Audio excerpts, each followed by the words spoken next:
بسم اللہ الرحمن الرحیم الحمدللہ رب العالمین والصلاة والسلام علی سید الانبیاء والمرسلین۔ ناظرین محترم، الحمدللہ آج کے اس پروگرام میں 22ویں پارے کے 10ویں رکوع سے تلاوت کی گئی ہے، یعنی کہ سورہ سبا کی آیت نمبر 31 سے آخر تک، اور اس کے ساتھ ہی پھر سورہ فاطر کا بھی آج کے اس پروگرام میں آغاز کیا گیا ہے۔ مجموعی طور پر آج کے اس تلاوت میں 5 رکوع کی تلاوت کی گئی ہے، اور اگر ہم ان رکوعات کی جو آیات ہیں اور ان آیات میں جو مذکور مضامین ہیں، اگر اس پر ہم نظر ڈالیں تو اللہ رب العزت نے ہماری زندگی سے تعلق رکھنے والے اعتقادات، نظریات، اعمال، اخلاق اور کئی شعبہ جات سے متعلق مسائل کو اور احکام کو بیان فرمایا ہے، اور ہماری اصلاح کا بھرپور سامان ان آیات میں ہمیں فراہم کیا گیا ہے۔ اگر ہم 10ویں رکوع پر ایک نظر ڈالتے ہیں تو اس میں بھی کئی بنیادی مضامین اللہ رب العزت نے بیان فرمائے، جن میں خاص طور پر ابتدا، یعنی جہاں سے ابتدا ہوئی اور نصف ثانی کا آج آغاز ہوا 22ویں پارے کے، تو ابتدا میں اللہ رب کریم نے کفار کی اس باہمی اختلاف کو بیان کیا کہ جو قیامت کے دن ان کے درمیان برپا ہوگا، اور تمام اہل محشر اس اختلاف کو دیکھیں گے، یعنی کفار آپس میں ایک دوسرے سے لڑیں گے۔ ان میں جو پسماندہ کفار تھے دنیا میں، وہ اپنے سرداروں سے لڑیں گے، سردار اپنے ماتحت لوگوں پر الزام تراشیاں کریں گے، ماتحت لوگ انہیں مورد الزام ٹھہرائیں گے۔ اس طریقے سے یہ دونوں باہم گویا کہ دست و گریباں ہوں گے، ایک دوسرے پر وہ الزام ڈالیں گے۔ لیکن ایک بات یہاں پر جو غور طلب ہے وہ یہ کہ وہ تمام ماتحت افراد کے جنہوں نے اپنے ان سرداروں کی باتوں میں آ کر قرآن کا انکار کیا، اپنے سرداروں کی باتوں میں آ کر آقائے دو عالم صلی اللہ علیہ وسلم کی رسالت کا انکار کیا، تو اس وقت پھر ان سب کو وہاں ندامت ہوگی۔ اور آیت نمبر 33 سورہ سبا کی جو آج تلاوت ہوئی، اس میں باقاعدہ اللہ رب العزت نے اس کو بیان فرمایا کہ وَأَسَرُّ النَّدَامَةَ لَمَّا رَأَوُا الْعَذَابَ، کہ جب یہ عذاب کو اپنی آنکھوں سے دیکھیں گے تو انہیں ضرور ندامت اپنے اندر محسوس ہوگی، اور یہ شرمندگی کو باقاعدہ محسوس کریں گے۔ تو یہ اس لیے قرآن نے بتا دیا کہ جو اس وقت دنیا کی زندگی میں جرائم سے گزر رہا ہے، کفر و انکار کی روش پر اگر وہ گامزن ہے، تو اسے اس ندامت کا وقت آنے سے پہلے، شرمندگی کا وقت آنے سے پہلے اسے آج احساس کرنے کی ضرورت ہے۔ اللہ نے آج یہ موقع عطا فرمایا ہے۔ حضرت حسن بصری ایک جنازے میں شریک تھے۔ جب جنازے کے بعد تدفین کے مراحل مکمل ہو گئے، آپ قبر کے پاس کھڑے تھے، اور ایک نوجوان بھی قبر کے پاس حاضر تھا۔ حضرت حسن بصری رحمۃ اللہ علیہ نے اس سے فرمایا کہ نوجوان، بتاؤ اگر اس صاحب قبر کو دنیا میں واپس پلٹنے کا موقع مل جائے تو یہ کیا کرے گا، کیا معمولات ہوں گے اس کے؟ اس نوجوان نے کہا کہ اگر اس کو یہ موقع مل جائے تو یہ تو اللہ رب العزت کا بہت شکر ادا کرے گا، بار بار اس سے دعائیں کرے گا، اور اپنی مغفرت کا سامان کرے گا، عبادتیں کرے گا، اللہ کو راضی کرے گا۔ حضرت حسن بصری نے فرمایا، نوجوان وہ تو یہ نہیں کر سکا، لیکن تم ضرور کر لینا، کہ تمہیں تو اللہ نے آج یہ موقع عطا کیا کہ تم زمین کے اوپر یہ ساری باتیں سوچ رہے ہو۔ تو قرآن نے وَأَسَرُّ النَّدَامَةَ کہہ کر اس ندامت کو بیان کیا کہ جو اس وقت لوگوں کے دلوں میں ہوگی۔ پھر اس کے بعد ایک ضابطے کے طور پر ایک اشارہ فرمایا کہ ہر بستی میں جب بھی ہم نے اپنے رسولوں کو بھیجا ہے تو وہاں کے خوشحال طبقے نے ان رسولوں کا انکار کیا ہے، اور عام طور پر ظاہر ہے کہ جو خوشحال طبقہ ہے اس کو اپنے مال و دولت پر عموماً ناز ہوتا ہے، اپنی اولاد پر، اپنی قوت و طاقت اور اپنی تمام تر جو سورسز ہیں اس پر بڑا ناز ہوتا ہے۔ تو اللہ رب العزت نے اس طرف بھی اشارہ فرمایا کہ انہیں یہ چیزیں کام آنے والی نہیں ہیں۔ چنانچہ جب رسولوں نے انہیں کہا کہ ایمان لاؤ تو کہتے تھے نحنو اکثر اموالا و اولادا، ہمارے پاس تو بہت دولت ہے جی، بہت مال و دولت ہے، اولادیں ہیں، سب کچھ ہے، ریل پیل ہے۔ لیکن وہیں دوسری جانب آخری پارے میں تبت یدا ابی لہب و تب، ابو لہب کا جہاں ذکر آیا وہاں پر قرآن نے کہہ دیا ما اغنا عنہ مالہ وما کسب، نہ اسے مال کام آیا نہ اولاد کام آئی، اور وہ عذاب میں جھونک دیا گیا۔ اس لیے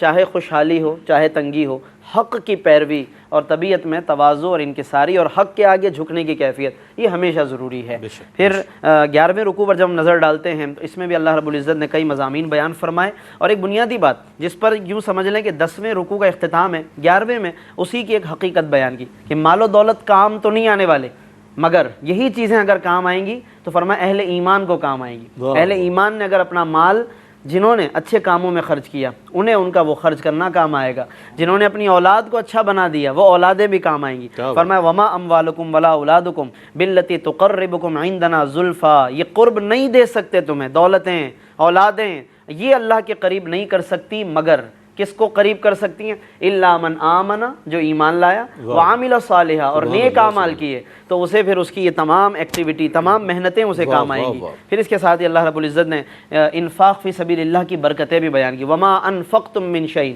بہت بنیادی آیت ہے، آیت نمبر 39 سورہ سبا۔ فرمایا کہ جو اللہ کی راہ میں خرچ کرتا ہے، یعنی اللہ کی رضا کے لیے خرچ کرتا ہے، فرمایا فہو یخلفہ، اللہ اسے بہترین بدلہ عطا کر دیتا ہے۔ اللہ اس کے مال کو رکھتا نہیں ہے بلکہ اس سے کئی گنا زیادہ کر کے اسے لوٹاتا ہے، اور وہ بہترین رزق عطا کرنے والا ہے۔ اسے اللہ کی راہ میں خرچ کرتے ہوئے گھبرانا نہیں چاہیے، شیطان بہت خوف دلائے گا، الشیطان یعدکم الفقر، شیطان تمہیں فقر کا خوف دلائے گا، لیکن ہمیں یہ دیکھنا ہے کہ ہمارے رب نے ہم سے کیا وعدے فرمائے ہیں۔ رب کا وعدہ یہی ہے کہ فہو یخلف، وہ اس کا بہترین بدلہ عطا فرمانے والا ہے۔ پھر اس کے ساتھ ہی اس رکوع کے اندر مزید کچھ مضامین ہے کہ کفار جن بتوں کی عبادت کرتے تھے ان بتوں کی بے بسی کا کیا عالم ہوگا، لیکن اس کے ساتھ ساتھ کفار نے جو الزام تراشیوں کا رویہ اختیار کیا اور جو پوجا کا یعنی کہ دیگر معبودان باطل کی عبادت کا رویہ اختیار کیا، اور عقائد عالم پر الزام، کبھی قرآن پر الزام، ان تمام ان کی نادانیوں اور جہالتوں کو بھی قرآن نے بیان فرمایا ہے، اور پھر انہیں بار بار دعوت دی، حتیٰ کہ یہاں تک فرما دیا کہ اگر یہ کفار اپنے سے پہلے قوموں کی طرف ذرا غور کریں تو انہیں اس سے کہیں زیادہ ہم نے طاقتیں دی، وما بلغوا معشار ما آتیناہم، جتنا ہم نے گزشتہ لوگوں کو دیا اس کے 10ویں کے برابر بھی یہ نہیں پہنچتے۔ یہ کفار قریش فرمایا 10ویں حصے کو بھی نہیں پہنچتے، طاقت میں، باغات میں، زرخیزی میں، تجارت میں، انہیں ہم نے اتنا نوازا، مگر جب انہوں نے بھی انکار کیا تو ہمارے عذاب نے انہیں بھی نہ چھوڑا۔ تو آج جب ان کے پاس اتنی طاقت بھی نہیں ہے، 10ویں کے برابر بھی یہ نہیں ہے، تو پھر یہ کس بات پر اتنا اعراض اور انحراف اور انکار سے کام لے رہے ہیں؟ یعنی انداز کتنا حسین ہے قرآن کا، اور کتنا پرکشش انداز ہے سمجھانے کا، مثال دینے کا اور توجہ دینے کا، دلانے کا۔ تو اس لیے قرآن مجید کا اس انداز سے ہمیں ضرور مطالعہ کرنا چاہیے۔ پھر اس کے بعد جب 12ویں رکوع پر نظر ڈالتے ہیں تو اس کے آغاز میں ہی آقائے دو عالم صلی اللہ علیہ وسلم نے لوگوں کو ایک نصیحت فرمائی، کفار قریش کو خاص طور پر فرمایا کہ تم الزام لگاتے ہو، جنون کا الزام لگاتے ہو، مجنون ہونے کا الزام لگاتے ہو، کبھی آپس میں بیٹھ جاؤ ایک ایک کر کے، دو دو کر کے، اور ٹھنڈے دل سے غور کرو، بغض و عناد سے ہٹ کر غور کرو کہ کیا جس نبی پر، جس رسول پر، جس ہستی پر ہم جنون اور مجنون ہونے کا الزام لگاتے ہیں، کیا مجنونوں والی کوئی بات ہے اس کے اندر؟ مجنون تو بازاروں میں شور کرتا ہے، یہ نبی تو وہ ہے جو باوقار لہجے میں بات کرتا ہے، جس کے بولنے میں تحمل، جس کی مسکراہٹ میں حسن و جمال ہے، جس کی ایک ایک ادا حسین ہے، بھلا یہ بھی کبھی مجنون ہو سکتا ہے؟ یعنی اتنا حسین انداز ہے کہ آقائے دو عالم صلی اللہ علیہ وسلم کے ذریعے دعوت فکر دی گئی۔ آیت نمبر 46 سے ناظرین سورہ سبا کی، یہ جس کی ہم بات کر رہے ہیں، یقیناً قابل غور ہے اور ضرور اس کا ہمیں تفصیل کے ساتھ پھر مطالعہ کرنا چاہیے۔ اس کے ساتھ ہی پھر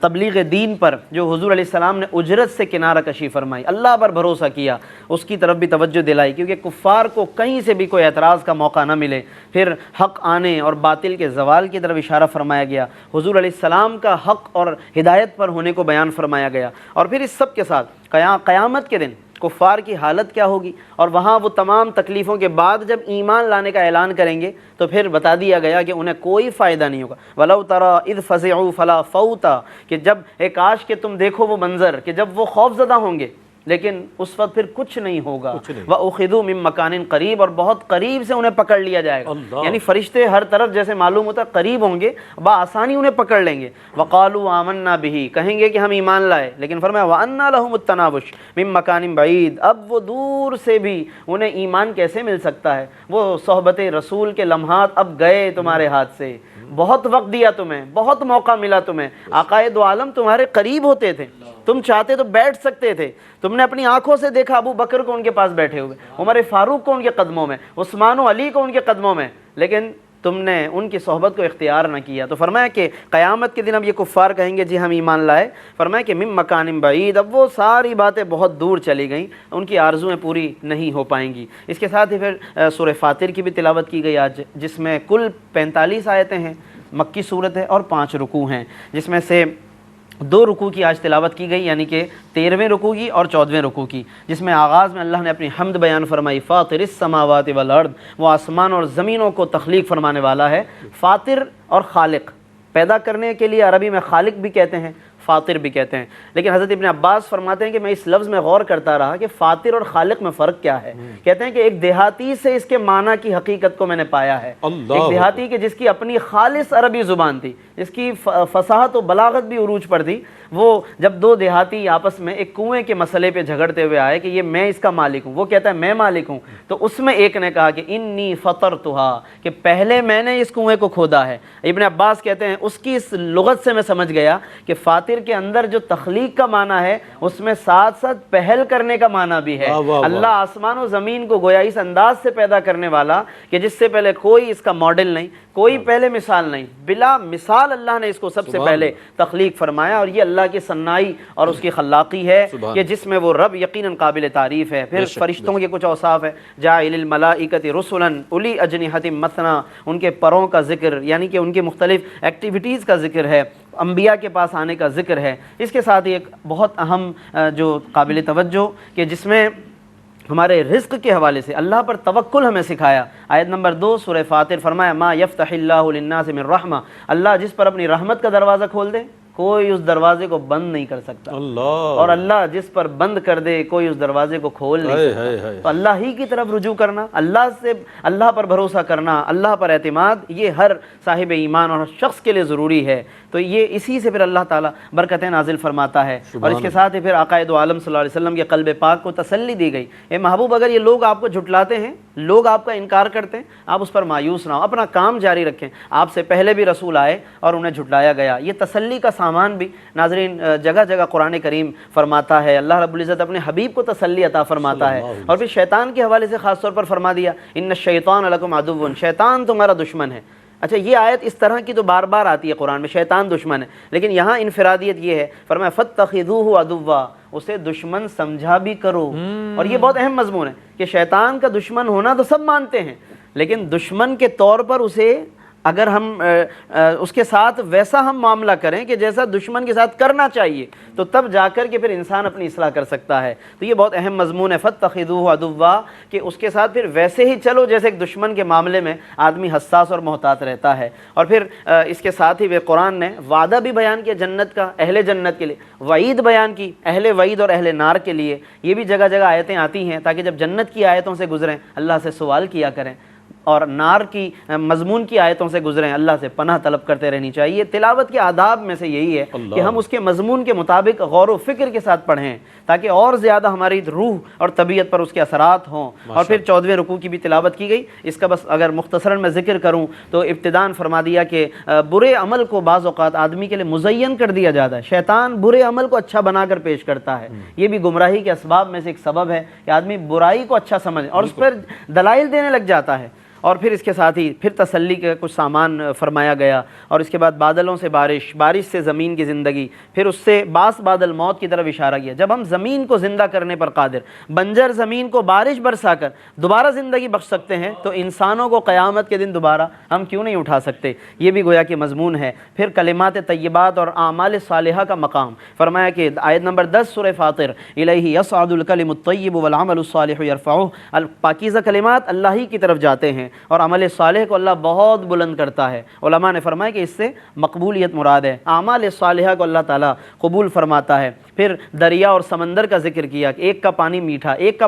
پانی کھاری ہے، لیکن فرمایا کہ دونوں برابر نہیں ہیں، انہی سے ہم تمہیں تازہ تازہ گوشت عطا کرتے ہیں، مچھلیاں عطا کرتے ہیں، ان میں کہیں سمندر کے پانی کی کوئی بو نہیں ہے، کوئی کڑواہٹ اس کے اندر گوشت میں نہیں جاتی ہے، تمہیں تر و تازہ گوشت دیتے ہیں۔ زیورات کا سامان بھی انہی سمندروں سے، موتی، ہیرے، جواہرات، مرجان، یہ ساری چیزیں سمندروں سے عطا کرتے ہیں۔ یعنی دیکھیں کہ کیسا نعمتوں کا تسلسل ہے، لیل و نہار کے اندر فرمایا ہماری قدرتیں ہیں، شمس و قمر کو مسخر کیا ہم نے، یہ ہماری قدرتیں ہیں۔ تو اس کے باوجود بھی آدمی اپنے رب سے اعراض کرتا ہے، بتوں کے آگے جھکتا ہے، بتوں کو اپنا معبود سمجھتا ہے جن میں خود اپنے لیے کچھ کرنے کی کوئی طاقت نہیں ہے۔ من قطمیر کا لفظ 13 آیت نمبر 13 سورہ فاطر آج کی تلاوت میں ایک بہت اہم لفظ، کھجور کی گٹھلی کے برابر بھی طاقت نہیں ہے ان بتوں کے اندر، انہیں تم پکارو تو یہ سن نہیں سکتے۔ تو یہ بتوں کی عبادت کا، ان کی طرف توجہ دینے کا کوئی فائدہ نہیں۔ لیکن ناظرین اس کے ساتھ ہی یہ بات آخری بات کہ یہ سب آیتیں جو آخر میں ہم نے تلاوت کی یہ بتوں کے متعلق ہیں، لیکن اس سے اولیاء اور انبیاء کا مقام اس کو خدا نخواستہ کمپیئر کرنا یا اس کے ساتھ ملانا